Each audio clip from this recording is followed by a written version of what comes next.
আসসালামু আলাইকুম ওয়া রাহমাতুল্লাহি ওয়া বারাকাতুহু। আজকের এই তাহফিজুল কোরআন মাদ্রাসার ইফতার মাহফিলে আমাদের মাঝে সম্মানিত মেহমানবিন্দু, সম্মানিত ওলামায়ে কেরাম এবং আমাদের এই সুন্দরদুল মাদ্রাসার তাহফিজুল কোরআন মাদ্রাসার ছাত্র ভাইয়েরা, প্রিয় উপস্থিতি, আমরা আমাদের মহান মনিব মহান আল্লাহ রব্বুল আলামিনের দরবারে সেজদা অবনত চিত্তে আমরা শুকরিয়া আদায় করি। আমরা শুকরিয়া আদায় করি এই জন্য যে রব্বুল আলামিন অত্যন্ত দয়া করে মেহেরবানি করে আমাদেরকে আজকের এই রমজানের 18তম দিনে অত্যন্ত সুন্দর একটি ইসলামিক প্রোগ্রামে রমজানের ইফতারের পূর্ব মুহূর্তে আল্লাহ রব্বুল আলামিন যেহেতু আমাদেরকে দোয়া কবুলের সময় এখানে আসার তৌফিক দান করেছে, কথা বলার তৌফিক দান করেছে, শোনার তৌফিক দান করেছে, সেজন্য আমরা আল্লাহর দরবারে শুকরিয়া বলি আলহামদুলিল্লাহ। আমরা রাসূল আকরাম সাল্লাল্লাহু আলাইহি সাল্লামের দরবারে লাখো কোটি দুরূদ ও সালাম প্রেরণ করছি যে রাসূলুল্লাহ সাল্লাল্লাহু আলাইহি সাল্লামের আনিত আদর্শ, আনিত আল কোরআন, আনিত জীবন ব্যবস্থা এই পৃথিবীর সব মানুষকে চিরদিন মুক্তির পথ দেখাবে, অন্ধকার থেকে আলোর দিকে নিয়ে আসবে, জাহান্নাম থেকে জান্নাতের দিকে নিয়ে আসবে। সেজন্য আমরা সকলে বলি সাল্লাল্লাহু আলাইহি নবী। আমরা সাহাবাদের সর্বোচ্চ জান্নাত কামনা করছি। আমরা শহীদদের সেই বদরের যুদ্ধ থেকে শুরু করে আজকের এই পর্যন্ত আল্লাহ দ্বীনের জন্য, ইসলামের জন্য, কোরআনের জন্য যারা জীবন দিয়েছে এবং আল্লাহর রাহে জীবন দিয়ে শহীদ হয়ে গিয়েছেন, সে সকল শহীদদের সর্বোচ্চ শাহাদাতের মর্যাদা কামনা করি, বলি আমিন। সম্মানিত উপস্থিতি, প্রিয় ছাত্র ভাইয়েরা, আমরা তাহফিজুল কোরআন মাদ্রাসার ছাত্র যারা আছি, আমরা যদি কথা না বলি তাহলে আমরা বুঝবো যে আমরা সবচেয়ে ভদ্র, নম্র এবং আদর্শ ছাত্র।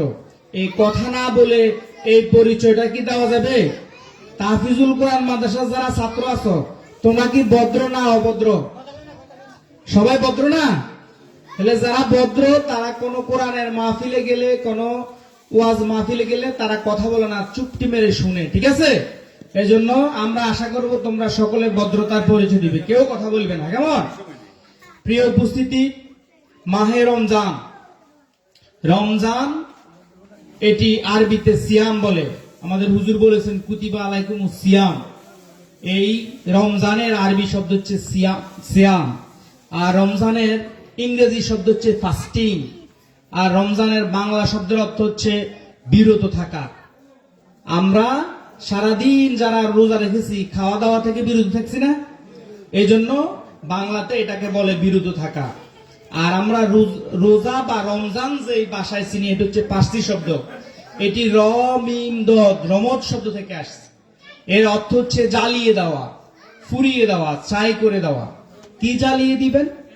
আপনার বিগত 11 মাসের সবগুলো গুনাহকে জ্বালিয়ে দিয়ে আপনি নিষ্পাপ একজন মুত্তাকি ভালো মানুষ হওয়ার সুবর্ণ সুযোগের মাস হচ্ছে রমজান মাস, বলি সুবহানাল্লাহ।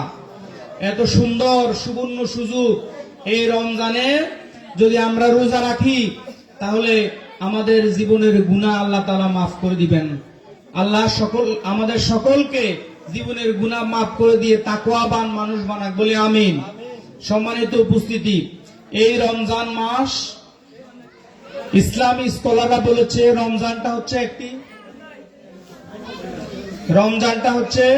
একটি জাহাজ। রমজানটা কি? একটি জাহাজ।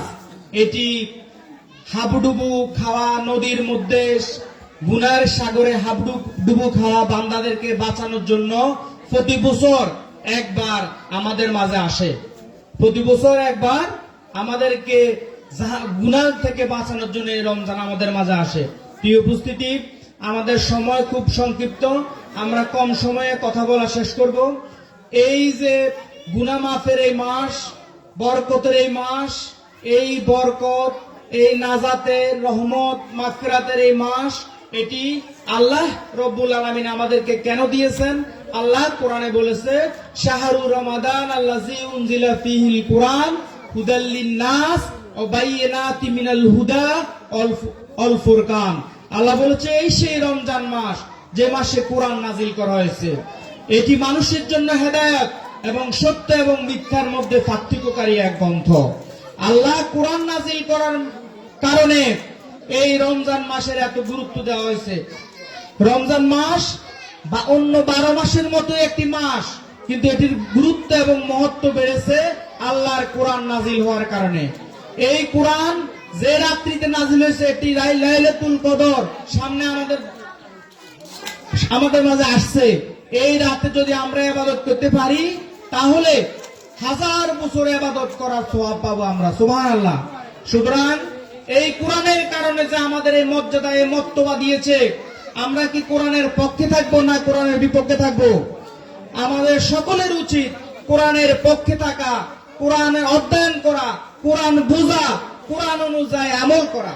আমরা যদি ডাক্তার সাহেব যদি আমাদেরকে একটা প্রেসক্রিপশন দেয় ওষুধ খাওয়ার জন্য, আমরা যদি এই প্রেসক্রিপশন মুখস্থ করি, শুধু মুখস্থ করি, ওষুধ না খাই, তাহলে কি আমাদের রোগ ভালো হবে?